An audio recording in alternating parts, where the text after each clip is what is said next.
বিয়ের প্রথম প্রথম শাশুড়ির ব্যবহার। এমা 9টা বেজে গেছে।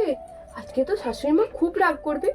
না, বিয়ের প্রথম দিন কোথায় আমাকে সকাল সকাল উঠতে হবে, তাড়াতাড়ি উঠবো, না শাশুড়ি মা খুব রেগে যাবে। চাই আমার নতুন বিয়ে হয়েছে, আমি কোথায় সকাল সকাল উঠবো, আর আজকেই আমার উঠতে এত বেলা হয়ে গেল। না জানি শাশুড়ি মাকে এলে আমি কি বলবো, শাশুড়ি মাকে কি করে বলবো যে এত বেলা হয়ে গেল, উঠতে 9টা বেজে গেছে প্রায়। বলি, ও বৌমা, ও মা শাশুড়ি চলে এসছে। বলি, কি করতেছো?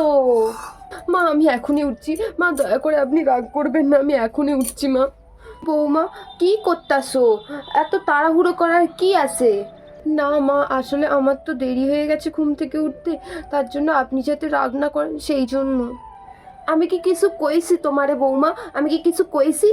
আমি কি কিছু বলেছি তুমি বেলা পর্যন্ত ঘুমাইছো বলে? আমি তো কিচ্ছু বলিনি। বৌমা, আমি তো বুঝি আজকালকার মেয়েরা একটু দেরি করেই ওঠে, দেরিতে উঠলে কোনো সমস্যা নেই। ঠিক আছে বৌমা, তুমি দেরি করে উঠলেও কিচ্ছু সমস্যা হবে না। আসলে মা কালকে একটু বেশি রাত পর্যন্ত ফোন ঘাঁটছিলাম, তাই জন্য আজকে উঠতে না একটু দেরি হয়ে গেছে মা। আরে বৌমা, আমি তো জানি আজকালকার মাইয়ারা সব সকাল রাত পর্যন্ত ফোন টোন ঘাঁটে, তাই জন্য সকালবেলা উঠতে দেরি হয়ে যায়, আর তার জন্যই উঠতে পারে না। এটা বড় কিছু ব্যাপার না বৌমা, তুমি চিন্তাও করো না, ভয়ও করো না। বৌমা, এসব তো সামান্য বিষয়। মা আপনি কত ভালো গো বৌমা, তোমার জন্য আমি বেডটি নিয়ে এসেছি। সে বেডটি না কি সব বলে, ওই বেডটি নিয়ে এসেছি। মা আপনি কি করে জানলেন আমার সকালবেলা বেডটিটা লাগে? আমি তো সব তোমার মার কাছ থেকেই জানছি বৌমা। তুমি যে বেডটি ছাড়া ঘুম থেকে উঠতে পারো না, আমি তো তোমার মার থেকেই জানলাম বৌমা। আমি ওই জন্য তোমার জন্য বেডটি নিয়ে চলে এসেছি। এই দেখো দেখো বৌমা, দেখো। মা আপনি কত ভালো, পুরো আমার মায়ের মতো। সত্যি আপনি খুব ভালো। এ না বৌমা। হ্যাঁ মা, দিন। আপনার কোনো তুলনাই হয় না। আমি যেমন শাশুড়ি আশা করেছিলাম আপনি ঠিক তেমনই, আপনি তার চেয়েও ভালো মা। আরে সারো বৌমা, ওসব কথা সারো, এখন বেডটি খানা খাও দেখি। হ্যাঁ হ্যাঁ মা, আমি খাচ্ছি।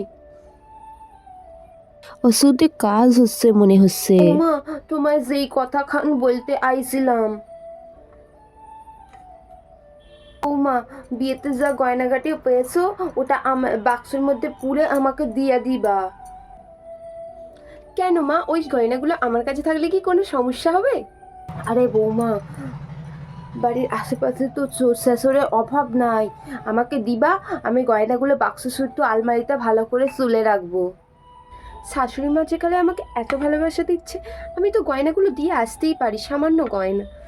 আচ্ছা আচ্ছা মা, ঠিক আছে, আমি আপনাকে গয়নাগুলো সব দিয়ে আসবো আপনার কাছে। সোনা বৌমা আমার, সত্যি কত ভালো শাশুড়ি পেয়েছি আমি। আচ্ছা বৌমা, আমি যাই এবার, রান্না বান্না সব চাপাতে হইবা তো।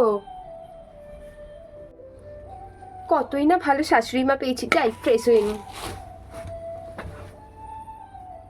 আর বিয়ের কিছুদিন পর শাশুড়ির ব্যবহার যেমন হয়। বলি, বৌমা, মা বেডটি নিয়ে এসছেন, বেডটিটা টেবিলের উপর রেখে দিন, আমি বিছানাটা গুছিয়ে আর ঘরটা ঝাড় দিয়ে নিয়ে আমি খাচ্ছি। অনেক তো হলো বৌমা, ঠ্যাংয়ের ওপর ঠ্যাং তুলে লাট সাহেবের বেটির মতো পা তুলে বেডটি খেয়েছো। এবার ঘরের কাজ সংসারে মন দাও একটু। মা আপনি এভাবে কথা বলছেন কেন? কেন বৌমা, আমি কি এমন কথা বইলা ফেললাম? মা আপনি নিশ্চয়ই আমার সঙ্গে ইয়ার্কি করছেন, তাই তো?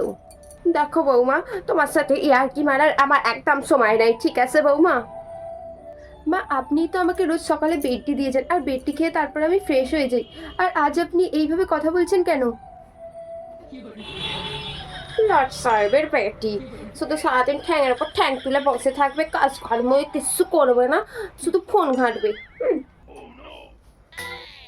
অনেক ফোন টোন ঘাটে নিয়েছো বৌমা, এখন যাও কাজ বাজ করে যাও।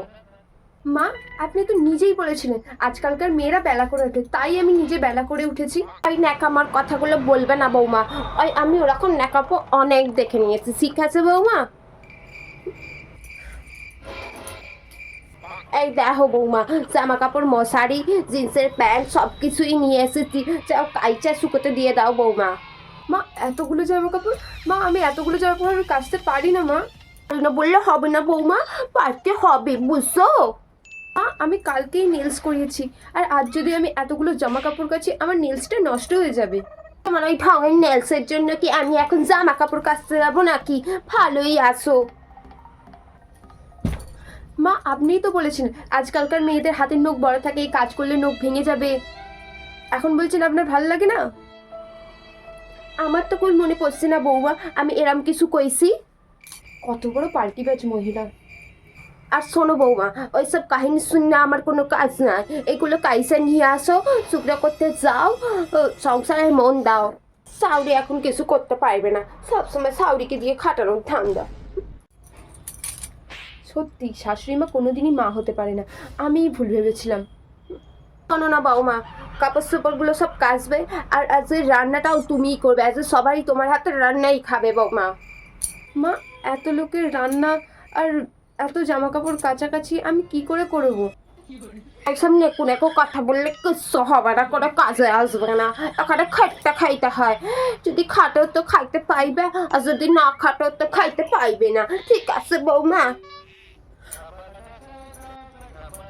মা আমি যখন আপনার কাছে রান্না করতে যেতাম তো তখন আমাকে রান্না করতে দিতেন না কেন? হ্যাঁ, যা আগে বলিয়াছি তো বলিয়াছি, আমিও ভুলে গেছি এখন, আর তুমিও ভুলে যাও বৌমা।